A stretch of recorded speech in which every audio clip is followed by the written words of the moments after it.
Appreciate you joining in and running us through those trading ideas. We'll come back to you for more.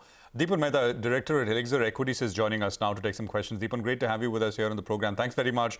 Any word on the rally we are seeing in some of these banking names? RBL is limit up now, by the way, 10%.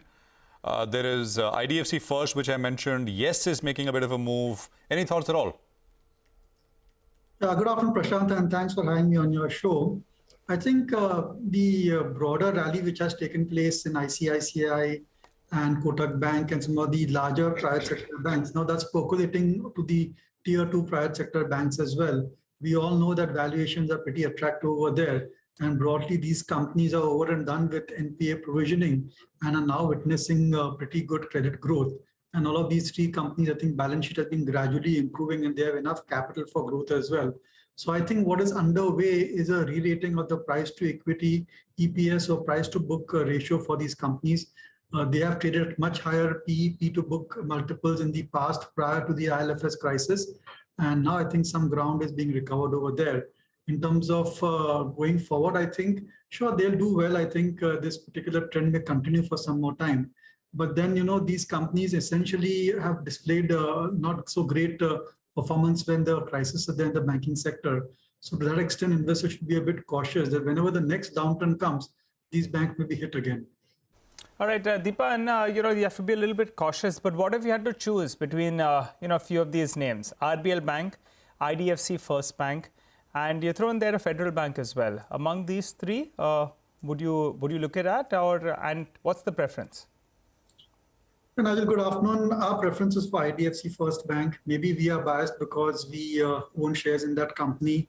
But of all the private sector banks, I think in terms of recent performance, in terms of track record post-merger with IDFC, this has been among the best performer.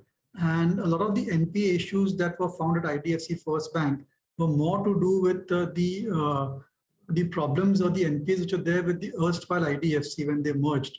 And now all of that has been completely provided for, and the manner in which the bank has improved its CASA ratio is very impressive. And in terms of technology platform, in terms of advertising, they've got Amitabh Bachchan as the brand ambassador now. That clearly shows that the top management is very aggressive in terms of growing the bank loan book as well as keeping NPAs under control. So I would go with IDFC First Bank as among the top tier 2 banks to look at in terms of investment. IDFC First Bank has done well, of course, of late. RBL for now is still on 10% freeze. I think there will be a bit of a cool-off period if that freeze has to open. But let's talk about some more names. Canfin Homes is a stock which stands out in terms of the other top F&O gainers, 5.5% higher on that stock. Any view here, Dipan? It's a stock which has done well of late. Yeah, absolutely. Anuj, and it's a great company. It keeps on focusing on the salary segment, and it's very conservative when it comes to lending. And even when a lot of the banking, I would say NBFCs in the housing finance got into trouble with builder loans, Canfin Homes never got into any of those construction or builder loans. And they continue to have a very good quality of balance sheet, low level of NPAs. And now that the real estate sector is certainly picking up, volumes are picking up, I think Canfin Homes is very well placed to expand its credit, its loan book, as well as its margins over there. So very positive on Canfin Homes, and valuation-wise also is pretty much attractive at these levels. So amongst the NBFCs engaged in housing finance, I would rate Canfin Homes at a very high level over there, almost among the top tier NBFCs in the housing finance business. Have you tracked Tejas Networks, Dipan? Yeah, Prashant, it came in the limelight because of acquisition by the Tata Group. And certainly when you look at 5G, the way it's playing out globally and in India, there's certainly a role for Tejas Networks to play. And the products which they have and the customers which they cater to is quite impressive. It's just that this is a company which has not reached its full potential.